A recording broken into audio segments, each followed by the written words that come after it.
Hello, everybody. We're going to wait for a couple more people to get on. Excited for today's live because you know that every 2 weeks we do have domesticshelters.org on with us, our good friends over there. We are joined today by Rita Smith, who is the VP of External Relations, and by Ashley Rumschlag, who is the VP of Digital Services. We love having these ladies on because they bring us such great insights as to what's happening in the world of domestic violence. And we've seen huge spikes in domestic violence over the COVID period. Not that it didn't exist before, because it obviously did, but there's been a lot more in the way of domestic violence and domestic violence calls to the police. Excuse me, we did have a local situation happen. So I did want to kind of refer to that as we start out today. And it happened here last week in Phoenix, Arizona. It's actually in Levine, very close to neighboring Phoenix, Arizona. And it's another one of those cases where there's a domestic violence case going on. There's domestic violence in the home. I don't know exactly what was going on, but she obviously wanted to get away. I'm assuming that the husband wasn't unrelenting. She called the police. When she called the police, this gentleman left, and the police came and said to her, ladies, you need to get a restraining order. And they left because there was nothing they could do without the restraining order. And the husband came back after the police were gone, shot her dead, and killed himself. So ladies, you know that as soon as I saw this article, I sent it to you because my heart absolutely broke. Ashley and Rita, I know that these are cases you hear about all too often. And it breaks my heart when I hear something like this. What, and I'll throw it out to both of you, just whomever wants to take it. What, if anything, could have been done differently in this case?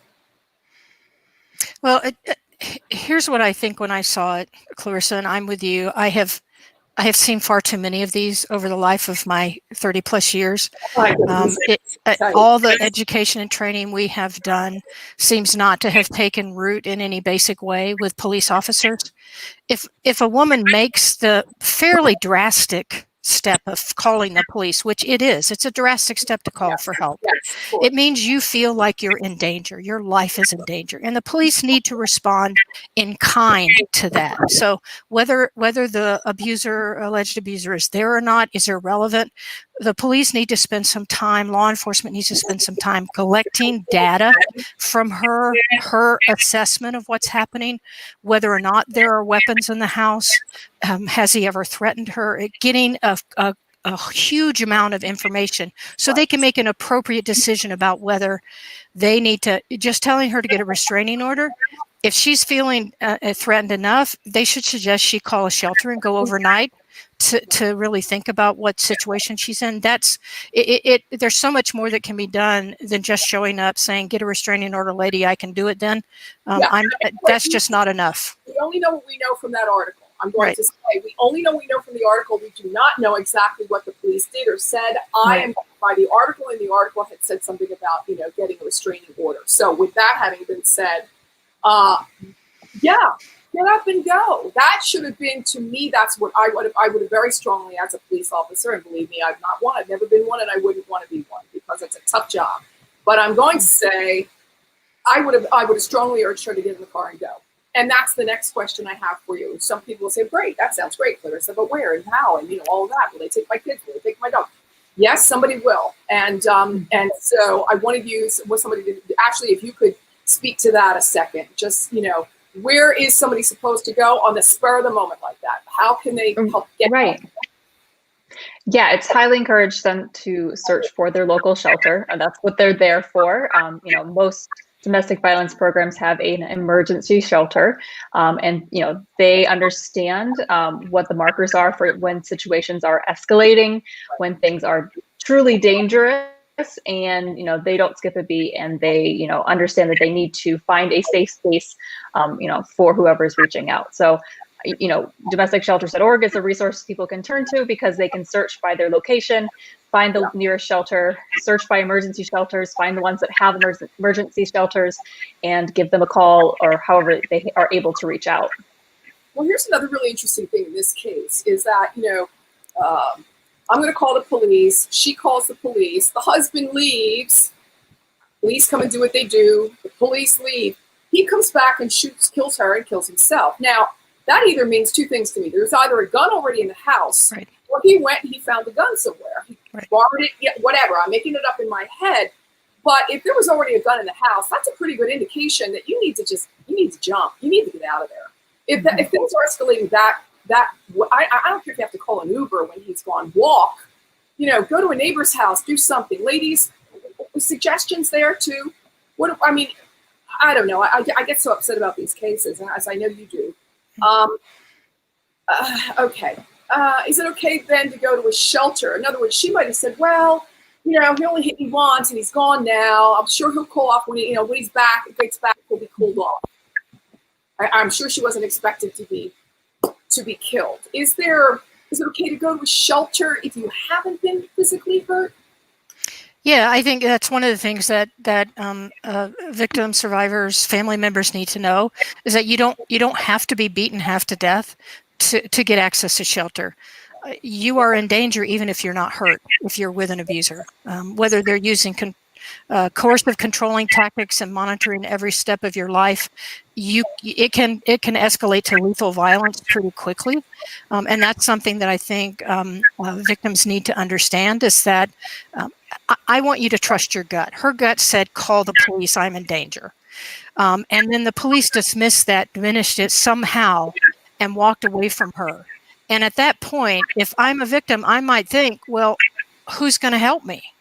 Who's going to help me? If they didn't leave her with information about call these people and get some information or go talk to these people, just leave the house for a while, him coming back, the condition he's going to come back in, you cannot predict, and you don't want to bet your life on it.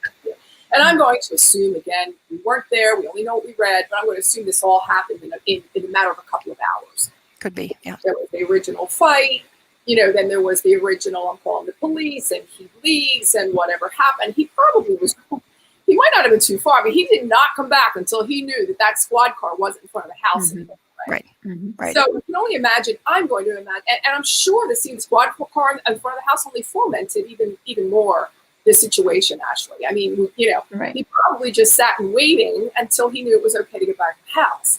So again, this kind of thing just really does break my heart. How do we know that abuse can turn deadly? How do we know? How did you have ever? Help me out with that one, because that's the tough one. So experts have definitely put together a list of common signs that people can look for. So things like the perceived loss of control. So, the fact that she reached out for help, she involved the police. That's a perceived loss that he's lost control of the situation because the police have now intervened. Extreme jealousy. An escalation of abuse, things turning from shouting to, maybe physical abuse and escalating that way. When abuse takes place in public, so they've kind of overcome that fear of being seen abusing someone. They no longer care if anyone sees. Stalking, history of mental abuse or mental health problems. A violation of a protection order. So if she had gotten the protection order and he, repeatedly had violated it, that's a good indicator that, abuse is likely to turn lethal. And one of the bigger indicators I would say is also a strangulation. So if an abuser has strangled, the victim or at some point, it's a very good indicator that, they're likely to kill. Well, the other part of the story is when the police left and the husband came back, he was brandishing a gun, obviously. There was something going on because she tried to call 911 again, and the dispatcher heard the gunshots. So this is a tragic, and again, it happened in our backyard, so we got the news right. This goes on all the time. This goes on Main Street, USA. It goes on in the best of neighborhoods and in the worst of neighborhoods. There is no discrimination when it comes to domestic violence, domestic abuse, and this kind of thing. It really it breaks me up. I have a real hard time with these kind of things. And that's why I say, if it's you, if it's a friend, if it's someone you know, if you know of someone that's in this kind of situation, please know there's help. Please get the help. Get up, get out, and never look back. It's hard. It's going to be hard work. It can be done, however. Is it worth your life? Or, I don't know. They made no mention of children in the house. I don't know. I think the kids in Phoenix had already gone back to school by now. Had there been any children in the home? But if so, they're now without their mother and their father. And that is tragic also as well, because those children, if not to another family member, may wind up in the system. So there are all kinds of ramifications around domestic violence. Is it common for abuse to turn deadly, ladies? Yeah, well, and just to look at the data, it tells us that the leading cause of death one of the leading causes of death for women under the age of 44 is homicide. And then you turn that around and look at the stats that say 2/3 of homicide victims are, 2/3 of homicides are attributed to someone that the victim knew. So, the data kind of tells us that it is common. It's not something that only happens on the rarest of occasions. Right. Gosh, I don't know. So what needs to take place as far as some laws have to be changed? Do the police need to be trained differently? Because, there's this whole, dichotomy going on between, lawmakers and first responders. So where is the abused woman stuck in that glitch? I think where they're stuck, Clarissa, is in the inconsistent implementation of the laws we have on the books now. As Ashley was saying, violating a restraining order is a pretty high risk factor indicator.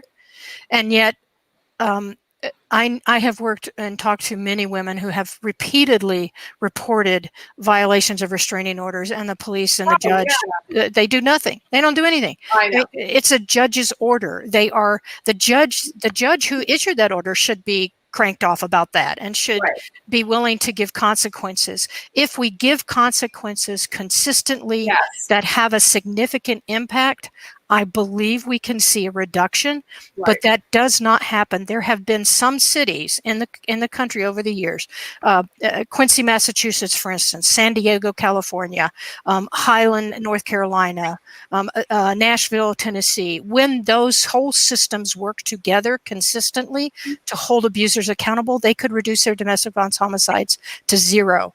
But it takes an entire community response focused on that one thing of providing community safety. And it doesn't happen universally, and it doesn't happen without a strong leader in that community to make it work. We all have to demand that in our communities because we're at risk as much as the victim is. Yeah, I think we need a strong leader in Washington is what I think, because, I told you a couple of shows ago, we need a hashtag, women's lives matter. Right. This is, look, there are too many shows on television. I came from, the cold case files, or the first 48 to forensic files. They could go down the list, and 9/10 of the shows that they're showing on there are about women being killed. And so this is something that really we have to put an end to. And as you have said, and I've seen it in my own, let's say in my own realm, not in my personal life, but I saw it certainly in other situations that are close to me. Nobody can. A restraining order means nothing to them. Nothing to them. They just continue. And what happens is, a lot of the times the woman herself is afraid to enforce it. In other words, I have this restraining order, get away from the front door, or I'm going to call the police. It's just really tough. It seems to be a really tough call for a lot of women to do that. Well, the other piece, Clarissa, I think that's important for people to know is that when women have children in common with their abuser, they are often forced to interact with them by the family court systems, which do not take her safety and the safety of the children at a priority. And so she's in conflict with one judge says I'm at risk, and the other judge says I have to interact. And so we have to stop that kind of disjointed response, because the safety and priority of the victim and the children have to be our priority. And then we look for ways to safely make that engagement happen if it is in fact in the best interest. Otherwise she's stuck in a place where she cannot protect herself, and the rest of us look at her and start blaming her rather than looking at the cause of all the violence, which is the abuser is making choices to hurt someone. Everybody you see, again, I have the ticker going across the screen, domesticshelters.org. They are there 24/7. There are about 3,000, if not more at this point, shelters all over the United States. They're starting up in Canada as well. The numbers of shelters are growing. They do need our help, however. So if we are able to help in that way, let's do that as well. Ashley, give us an idea what people can expect when they do get over to because if this gal, from Levine last week had called somebody from domesticshelters.org while he was away, somebody might have said, get in the car and go, come here. Right? Yeah. And she will be with us today, and she'd be going down a path where people would be able to help. Because a lot of women don't know how to leave. Well, that's why Ashley, and that's why Rita and Amanda, when she's on with us, can help out. So Ashley, give us some guidance there, will you? Yeah. So what we're working really hard for on domesticshelters.org is to make sure that people kind of have this safe space on the internet where they can find out where their local shelter is. That's the main goal. You can certainly email us if you need help using the searchable database, but we encourage people to kind of go in there, search for their local shelter. You can filter based on your needs if you have pets or if you need emergency shelter. And then from there, have that number handy if you're not ready to make the call, but just know who to reach out to when it is time. And then from there, also, right? There's a phone number that somebody will answer right away. Right. So that would be through the National Domestic Violence Hotline on a national level, or each individual shelter will have, for the most part, will have a 24/7 hotline where you can talk to someone anytime, day or night, even if you're not ready to leave. I think that's really important to point out. It's not a matter of I need help right now. It's a matter of there's other things you can talk through as far as, is this abusive? What resources are available to me? Is this dangerous? How should I protect my children?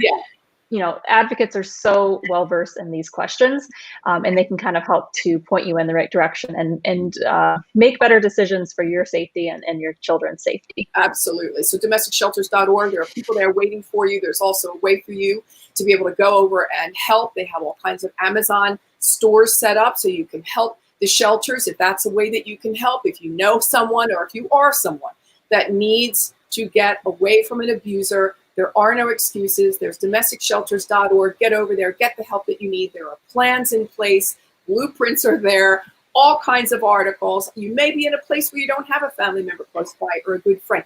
And a lot of women, though, they live in the guilt of not wanting people to know what's going on because they feel, shame in some way. There's no shame to it, no shame. So let's get that off the table right now. There is no shame. Get away. Just get away. And my condolences go to the family of this poor gal in Levine last week. Let's get to some really nice news, if we will. I know that you have some really cool news coming up, ladies, and it is called the Purple Ribbon Awards. I saw it on the website already. Tell us more about that. Yes. Tell us more. So we've kind of let the cat out of the bag, something we've been working on for a couple of years now. We're launching a national awards program for domestic violence related organizations and supporters and board members. There's over 30 categories available. And so right now, head on over to purpleribonawards.org and learn a little bit more about it. Sign up to get notified when the nomination period opens January 1st. Wow. But it's well overdue for awards program to be developed for, to recognize all the hard work that's being done in the fight against domestic violence. So we're very excited to have launched that in conjunction with Domestic Violence Awareness Month. Yeah. Right, exactly. I was just going to say what I did forget to mention at the top of the show is this is Domestic Violence Awareness Month, and we are going to be on every week this month. We normally go every 2 weeks because it is such an important message, and we really do want you all to know about domesticshelters.org. We're going to be out every week, and hopefully I'd like to get some good feedback from some people letting us know how domestic shelters has been able to help them. That would be great. Ladies, I think we're at the end of our show right now. I can't thank you so much unless you have any last minute things you'd like to add. Just vote. No, Just vote. Yep. Get out and vote. That's a great message. I'll leave it at that. Right. Okay. All right. We got that plug in there. Okay. All right. Okay. We will do that too. We do wish you, we wish you to be safe. We wish you happiness. And if you are feeling unsafe, again, domesticshelters.org, our ladies are working very hard behind the scenes to make sure that you, your children, and pets are happy, safe, and healthy. All right, everybody, we'll talk to you next time. And I got to find the outro for the show. It's a new one. You ladies stay right there. I'm going to send the new outro. We'll talk to you guys again next week. Bye-bye now. Thanks for listening to this episode of the In the Limelight podcast, intelligent media for the savvy entrepreneur. You can listen to this and all of my podcasts on Apple Podcasts, Google Podcasts, Stitcher, Spotify, Pandora, and Inspired News Radio. You'll find all of my videos and the In the Limelight digital magazine on ClarissaBurt.com. And don't forget to connect with me on social pretty much anywhere. Stay well until we meet again in the Limelight.